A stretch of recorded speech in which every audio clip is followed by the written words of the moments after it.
All right, so get ready because today we're going deep, really deep, with a spiritual teacher who kind of turned things upside down, Yeah. Sri Nisargadatta Maharaj. Hmm. We're going to explore his take on, well, the nature of the self, consciousness and reality itself. Right. And all this is coming from his book, I Am That. One of the most amazing things about Maharaj is, like, he wasn't some monk who just lived his whole life in a monastery, right? Yeah. This guy was a shopkeeper, like just an ordinary guy, and then bam, he has this incredible spiritual awakening in middle age. Seriously. Yeah, it's like, picture this. One day you're selling cigarettes, and the next day you're experiencing enlightenment. It's wild. Wow, that's quite the career change. I know, right? And luckily for us, Maharaj didn't just keep his insights to himself. No, no, not at all. He decided to share his wisdom through these dialogues, and they're all in I Am That, his book. It's Yeah. like we get to have a front row seat to this masterclass on life, death, and, the whole universe. So, I mean, where do we even begin with such a, vast and intricate philosophy? Well, Maharaj, he gets right to the point Yeah. with this question, the central question. Okay. Who am I? Right. It's a question we all ask ourselves, right, at some point in life. Oh, absolutely. But here's the catch. Maharaj, he wasn't interested in all those, like, super complicated Yeah. philosophies or abstract theories. Really? No, he insisted that truth is simple Okay. and it's accessible to everyone. He was basically saying, like, hey, you don't need a PhD in spirituality to understand reality. Exactly. You don't need all the fancy degrees and stuff. Yeah. You just have to be willing to look within. To go inside, yeah. And that looking within, it all starts with understanding, like, what we are not. Maharaj, he was really firm on this. Yeah. Our true self, it's not something our minds can just grasp, Yeah. Even that familiar feeling of I am, that feeling we all have. Yeah. Well, it's helpful. It points us in the right direction, but it's not the ultimate truth. Really? No, it depends on the world around us. And when the body dies, it disappears. It's like a spark, poof, gone when the incense stick burns out. So if we're not our thoughts, our feelings, or even that sense of I am, then what are we? Right. I remember Maharaj had, like, some pretty strong words about, this illusion we create around our identity. He did. He called it the illusion of the person. Okay. Yeah, that personality we identify with, all the roles we play, the stories we tell ourselves, that's just a collection of habits and memories. Mm-hmm. Not our true self. It's like mistaking the clothes for the person wearing them. Yeah. That's a great analogy. Yeah. It reminds me of another one he used, the one with the gold ornaments and the gold dust. Can you walk us through that one? Oh, absolutely. Yeah. Yeah. Maharaj, he said that our true being, it's like pure gold. And all those different forms we take in life, like doctor, parent, friend, those are just like temporary changes to that gold, like ornaments made from the same source. So, like, the lawyer, the artist, even the person who's just, like, binge watching Netflix all day, those are all just different expressions of, like, this same underlying essence. Precisely. Wow. And Maharaj, he suggests that real freedom, like true freedom, it comes from realizing this basic truth, from seeing past the limits of that personality we've built for ourselves. So how do we get past this illusion of the person and, like, tap into that pure gold that's inside? Right. That's the big question. Yeah. Well, Maharaj says we need a big shift, a shift in perspective. Okay. We have to go beyond the mind to find our true self. Beyond the mind, huh? Yeah, and this is where things get really interesting because he makes this distinction between, awareness and consciousness. Okay. Awareness, he says that's the original state. It's unchanging, always there. Yeah. But consciousness, now that's a reflection of that awareness, but only when it touches an object. So it's like consciousness is this mirror, right? Mhm. And it reflects the light of awareness onto everything around us.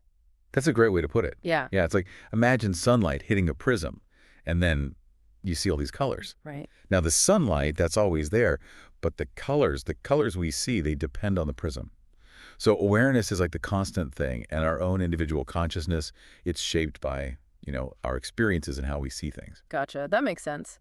But if our true self is beyond the mind, how does that change how we interact with the world? Like, Yeah. does it mean we just stop caring about everything? That's a common misunderstanding, actually. Maharaj wasn't saying we should be apathetic or not do anything, He used this term, jnani, to describe a realized being. And a jnani, they're not indifferent to the world. They just act from a place of deep awareness. They're not burdened by, like, the ego's anxieties and wants. So Ashnani is still engaged with the world, but like without all the baggage that usually comes with, ego-driven motivation. Exactly. It's like an artist who's creating this masterpiece, right? They pour their heart and soul into their work, but they're not attached to the outcome or the recognition it might bring. That sounds incredibly liberating, Yeah. to be able to act without the constant pressure of needing things to be a certain way. But that brings up a big question. If our true self is beyond the mind and our personalities are just temporary things, what about the world itself? What did Maharaj have to say about reality? Well, that's where Maharaj's teachings really start to bend your mind. Okay. He basically said that the world is a reflection of our own minds. Wait, what? Yeah, he said that our desires, fears, and beliefs, they all shape how we perceive the world. He even said the world is just a show, glittering and empty. Hold on. So are you saying this table we're sitting at, these microphones, all of this is not real? He wasn't saying it's not real in the way we usually think about it. Yeah. It's more like, imagine we're all wearing these virtual reality headsets, Okay. and our minds, they're creating the program. Interesting. And we get so caught up in this show and the drama of life that we forget we're the ones creating it. So, our minds are always projecting our own interpretations onto the world, and we mistake those projections for reality. That's exactly it. And this leads to so much unnecessary suffering because we're always chasing after things outside of ourselves, thinking those things hold the key to happiness. So what's the answer then? How do we stop this constant projecting and wanting? How do we break free from this mind-created reality and experience the world in a more, authentic way? Well, Maharaj, he emphasized self-awareness as the key to unlocking this freedom. He said, by knowing what you are not, you come to know yourself. Okay. He was encouraging people to really examine their thoughts, their beliefs, to question their perceptions, and to see the limitations of their own minds. So it's like becoming aware of the lens we're using to experience the world. Precisely. And once we start to see that lens, we can start to loosen its grip on us. And then we begin to see glimpses of awareness, of our true nature, shining through, the cracks in our mental constructs. And those glimpses, those moments of clarity, those are what point us towards the truth of who we are. Exactly.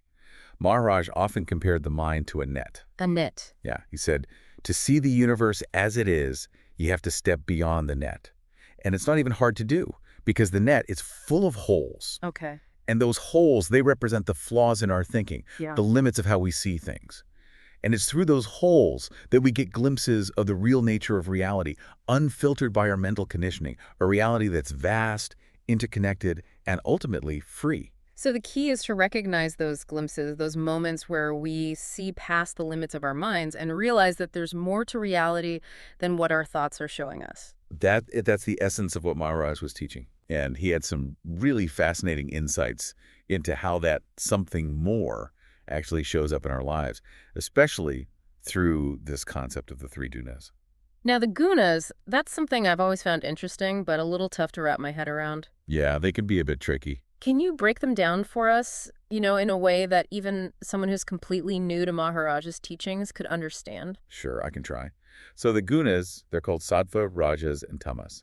Think of them as like basic qualities of energy that are always interacting to create everything we experience, both inside of us and out in the world. So is it like Sattva's the good one, Raja's the bad one, and Tamas is somewhere in between? Not quite. Oh, okay. It's more subtle than that. Yeah. They're not good or bad on their own. They're more like different flavors or colors that blend together to create like the tapestry of our experience. I like that, the tapestry of our experience. So let's start with sattva. Okay. It's all about purity, clarity, harmony, that feeling of peace and balance we all want. Right. We all want that peace and balance. Okay, so what about Rajas then? Okay, so rajas, that's the energy of action, passion, and movement. It's that drive to achieve, to create, to conquer. Think about like an entrepreneur who's starting a new business or an athlete who's pushing their limits. Rajas can be really powerful, a driving force for progress and innovation. So it sounds like Rajas has a positive side to it. It definitely does. Okay. But like anything powerful, it needs balance. Mm-hmm. If Rajas gets too strong, without that grounding influence of sattva, it can lead to, Restlessness, anxiety, even aggression. So it's all about finding that sweet spot between action and stillness, passion and peace. Exactly. Gotcha. Now, what about tamas? Okay, so tamas, that's often seen as the shadow aspect, the darker side of the three gunas. But it's important to remember it has a purpose too. Okay. Tamas is the energy of inertia, darkness, ignorance. It might show up as like sluggishness, dullness, or even depression. Right. But it's also the force that allows us to rest, to withdraw, to process our experiences. So even tamas has its place in the grand scheme of things. Absolutely. It's all about recognizing that all three gunas are essential parts of who we are. The key is to understand how they work within us and to learn to navigate them skillfully. So it's like our own internal weather patterns, right? Yeah. Sometimes it's sunny and calm, other times it's stormy and intense, and then sometimes we just need to, hibernate. That's a perfect way to put it. Yeah. And Maharaj, he believed that by becoming aware of these gunas and how they're working inside of us, we can start to free ourselves from their influence and create a more balanced, harmonious experience of life. No, I'm curious, how do we actually do that? How do we shift these gunas and create that internal balance? That's a great question, and it leads us to one of Maharaj's most profound insights, the transformative power of attention. Okay, so we were talking about the gunas, these like forces of energy that are always shaping our experience. Right. But how do we work with them? Yeah. How does this whole transformative power of attention thing actually work? So that's where Maharaj's teachings get really practical.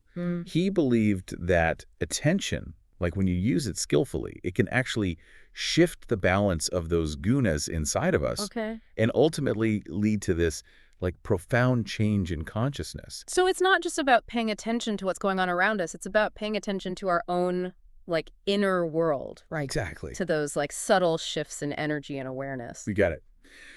Maharaj had this instruction, really simple but powerful. He said, remember, I am all the time. Remember, I am all the time. Yeah, but he wasn't saying, walk around chanting I am like it's some magic spell. Right. He was pointing to that fundamental sense of being, that awareness that's always there underneath all our thoughts and emotions. So it's like a gentle reminder to come back to that core awareness, to that sense of just pure being, no matter what craziness is happening around us. Exactly. It's about cultivating this witness consciousness, just observing our thoughts, feelings, sensations, but without getting swept away by them. When we practice remembering I am, we start to untangle ourselves from all the stories our minds make up, and we connect with this deeper level of awareness. That sounds so grounding, Yeah. Especially in a world that's just constantly bombarding us with information and distractions. Right. But how does this actually shift the gunas? Okay, so think about it this way. When we're lost in thought, caught up in worries, anxieties, all that stuff, we're feeding the energy of rajas and tamas. Okay.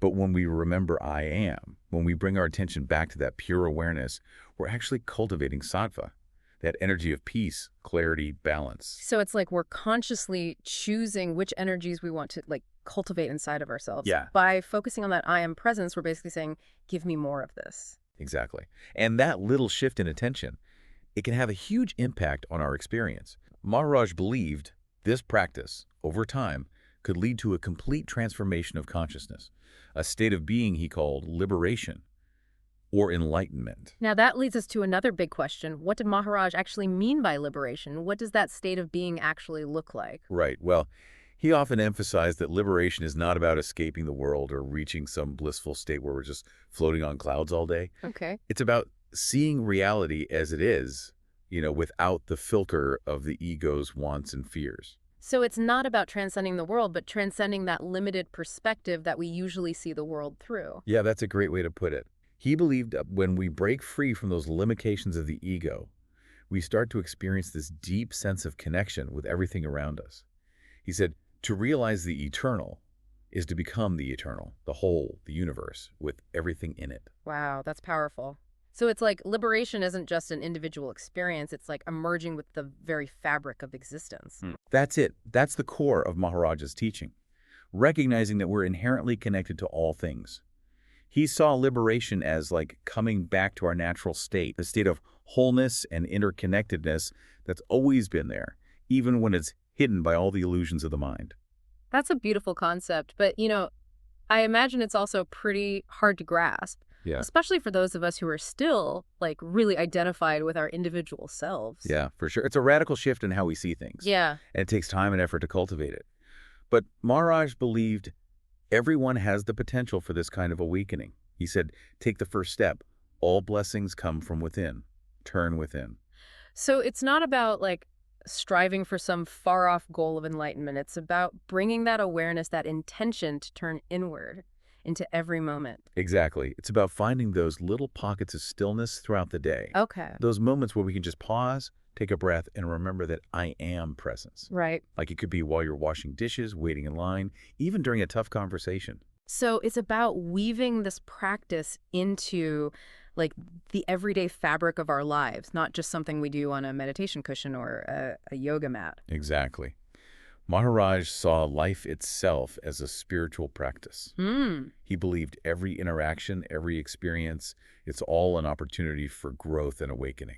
Now, speaking of life as a spiritual practice, Maharaj also had, like, some really interesting ideas about death and immortality. Yeah. Remember earlier when you mentioned his statement, I was never born?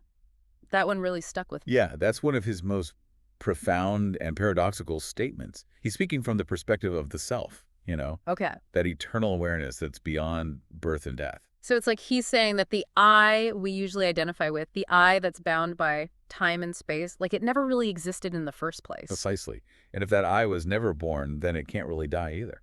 Okay, my brain is doing backflips now. So if we're not really these separate selves limited by time, what happens when our physical body dies? That's where Maharaj introduced this concept of the great death. The great death. Yeah. He wasn't talking about the physical death of the body. Right. He was talking about the death of the illusion of separation, the death of the ego itself. So it's more of a psychological or spiritual death? Exactly, like transcending that limited self we usually think we are. Okay. Maharaj used this great analogy to explain it. He said, imagine a lecture that's been going on for 2 hours. Where does it go when it's over? I don't know. It merges back into silence. Okay. And in that silence, the beginning, middle, and end of the lecture, they all exist together. So time, in a sense, is just something we, like, impose on reality. Yeah. And the great death is, like, breaking free from that construct and experiencing the timeless nature of our true being. You got it. It's the dissolving of the ego, that sense of being a separate me, bound by time and space, just disappearing. Maharaj described this state as infinitely more real, aware, and happy than you can even imagine. Wow. It's not extinction, it's transcending self-consciousness. He said immortality is freedom from the feeling, I am. That sounds both liberating and kind of scary, you know? I know, right? To completely let go of that I am feeling, it's like so fundamental to our experience as humans. It is a radical concept. And Maharaj often said that, like words can't really capture the depth of this experience. He compared it to tasting sugar. You can describe sweetness all day long, but you won't truly get it until you actually taste it. So how do we get a taste of this, timeless state, this death of the ego? Right. Is it something we can, like, actively go after, or is it more of a gift that comes when we're ready? Maharaj emphasized that there are paths we can take to cultivate this kind of awakening. Yep. Remember the two paths we discussed? Surrender to a guru or self-inquiry. Yeah. They can both lead to this realization. Yeah. But Maharaj was clear that a guru isn't some magician who just grants you enlightenment. The guru acts like a mirror, reflecting your own true nature back at you, guiding you towards the truth that's already within. So the guru's role is more about pointing the way, not giving you a detailed map. Exactly. They help you clear away the obstacles that are blocking your own, like, natural ability to realize who you are. And Maharaj, he believed even just meeting a true guru is powerful because it plants a seed of self-discovery that will eventually grow. That makes sense. But what about those of us who are more, into the DIY approach to spirituality? What does the path of self-inquiry look like? So Maharaj was a big advocate for self-inquiry, for turning your attention inwards and exploring your own being. He often said, keep the mind silent and you'll discover. But he wasn't talking about suppressing thoughts or forcing the mind to be still. Okay. It was more about developing that ability to observe your mind without getting caught up in all the endless chatter. So it's like becoming the watcher of our thoughts, not the thinker. Yeah. Creating a space where we can just observe those thoughts without judgment or attachment. You got it. And Maharaj, he offered some really powerful tools for this. He often told people to ask themselves these deep questions like, who am I? How did I even get born? What's real and what's just temporary? He believed these questions, if you really explore them honestly and consistently, would naturally lead to self-discovery. Sounds like a pretty intense inner journey. Yeah, it can be. Are there any, like, signs along the way that can tell us if we're on the right track? Well, Maharaj emphasized living a life of integrity, Okay. aligning your thoughts, words, and actions with the truth you're searching for. He also talked about the practice of living a harmless life, which he called Nisarga Yoga. So it's not just about, like, thinking about these deep questions in isolation. It's about actually living those principles out in the world. Exactly. Yeah. It's about walking the walk, not just talking the talk. Maharaj believed that true happiness, true freedom, you find it in that alignment, in that integrity between our inner and outer worlds. Right. It's not about running away from the world or becoming some kind of like ascetic. Yeah. It's about transforming our relationship to the world, to ourselves, and to all of existence. So it's about waking up within the world, not escaping from it. That's it. And Maharaj, he had a lot to say about the nature of reality and how our perception creates the world we experience. Now, we touched on that before when we talked about the mind being like a projector, creating our own virtual reality. Right. But I'm, like, really interested to explore this more. Yeah. What were some of Maharaj's key insights into how we create our own reality? Well, he had this radical idea that the world we experience is basically a projection of our own minds. Mm-hmm. He said, the world is but a show, glittering and empty. Wait, so are you saying that this table, this microphone, all this, it's not real? He wasn't saying it's not real in the way we normally think about it. Okay. He was pointing out that our perception of the world is shaped by our thoughts, beliefs, and experiences. We don't see the world directly. We see it through the filter of our own conditioning. So it's like we're all wearing these virtual reality headsets and our minds are constantly making the program. Exactly. And because of that, we get caught up in the show, and we forget that we're the ones creating it. We get attached to our own projections and mistake them for objective reality. So how do we break free from this mind-created reality? How do we start seeing things more clearly? Maharaj, he emphasized self-awareness. He said, by knowing what you are not, you come to know yourself. He encouraged people to look at their thoughts and beliefs, to question how they see things, and to see the limits of their own minds. So it's like becoming aware of the filter we're looking through and starting to take it apart. Exactly. And once we see that filter, we can start to loosen its hold on us. We start to see the world more clearly, with more objectivity. We realize that our perceptions are just perceptions, not the absolute truth. And that clarity, that freedom from our own minds, that's what ultimately leads to liberation. That's what Maharaj taught. He often compared the mind to a net. He said, to see the universe as it is, you have to step beyond the net. It's not hard to do because the net is full of holes. The net being our mind, full of holes that let us see glimpses of the real nature of reality. Precisely. Those holes, they represent the flaws in our thinking, the limits of how we see things. It's through those holes that we can see a reality that's not filtered by our mental conditioning. Reality that's vast, interconnected, and ultimately free. So it's about recognizing those glimpses, those moments of clarity and insight, and realizing there's more to reality than what our minds are showing us. Exactly. And Maharaj had some interesting insights into how we can cultivate those moments of clarity, how we can make those holes in the net of our perception bigger. Now, I'm really interested to hear more about that, but I think we're about out of time for this part. Yeah, we've covered a lot today. We have. We've gone into Maharaj's teachings on the illusion of the person, the importance of going beyond the mind, and the power of attention. We explored his unique views on death, immortality, and the nature of reality itself. It's been quite a journey. It really has. But we're not done yet. There's more to discover. That's right. When we come back, we'll dive even deeper into Maharaj's teachings on how to cultivate awareness, how to work with the three gunas, and how to break free from those limitations of our mind-created realities. Stay with us. Okay, so we're back and ready to keep exploring Nisargadatta Maharaj's teachings. Before the break, we were talking about those glimpses of a deeper reality, the ones we can experience when we start to see past the limits of our own minds. Right. It sounds like Maharaj had some specific practices he recommended for, like, cultivating that kind of awareness. He did. And one of the simplest but most profound practices was the power of attention. He often said, attention is the key to liberation. Wow, that's a big statement. Yeah. How did he see attention as being so, like, central to the spiritual path? Well, for Maharaj, attention wasn't just about, focusing on something outside of yourself.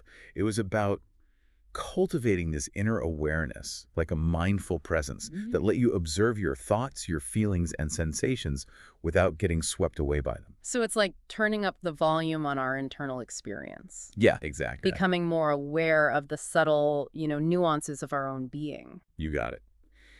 And Maharaj believed that this kind of attention could actually shift the balance of the gunas inside of us. Right, the gunas. Remember how we talked about sattva, rajas, and tamas, those fundamental forces that shape our experience? Yeah. Well, he saw attention as a way to consciously cultivate more sattva, that energy of peace, clarity, and balance. So just by paying attention, we can change our inner state of being. That's the idea. When we're lost in thought, all caught up in worries or anxieties, we're feeding rajas and tas, those energies. But when we bring our attention back to the present moment, to just the fact that we're cultivating sattva. So it's like we're choosing which energies we want to strengthen within us. Yeah. By focusing on that I am presence, we're basically saying more of this, please. Exactly. And that simple shift in attention, it can have a huge effect on how we experience things. Maharaj believed that this, over time, could actually lead to a complete transformation of consciousness. He called it liberation or enlightenment. Now, that brings us to another big question. What did Maharaj actually mean by liberation? What does that state of being look like? Right. Well, Maharaj, he emphasized that liberation isn't about running away from the world or getting to some blissful state where we just float around on clouds. It's about seeing reality as it is, without the filter of the ego's desires and fears. So it's not about transcending the world, but transcending that limited perspective that we usually see the world through. Yeah, that's a good way to put it. He believed that when we free ourselves from those limitations of the ego, we start to feel this deep connection to everything around us. He said, to realize the eternal is to become the eternal, the whole, the universe, with everything in it. That's a powerful statement. It's like liberation isn't just an individual thing. It's about merging with the fabric of existence itself. Exactly. That's the core of his teaching. Recognizing our inherent unity with all things. He saw liberation as a return to our natural state. Okay. A state of wholeness and interconnectedness. And that's always been there, even when it's hidden by the illusions of the mind. That's such a beautiful and inspiring concept, but I imagine it's also really difficult to wrap your head around, especially for those of us who are still so identified with our individual selves. Absolutely. It's a radical shift in perspective, Yeah. and it takes time and dedication to cultivate. But Maharaj believed that everyone has the potential for this awakening. He said, take the first step first. All blessings come from within. Turn within. So it's not about striving for some distant goal of enlightenment. It's about bringing that awareness, that intention to turn inwards into every moment. Precisely. It's about finding those pockets of stillness throughout the day. Those moments where we can pause, take a breath, and remember that I am presence. It could be while you're washing dishes, waiting in line, even during a difficult conversation. So it's about integrating this practice into our everyday lives, not just relegating it to a meditation cushion or a yoga mat. Exactly.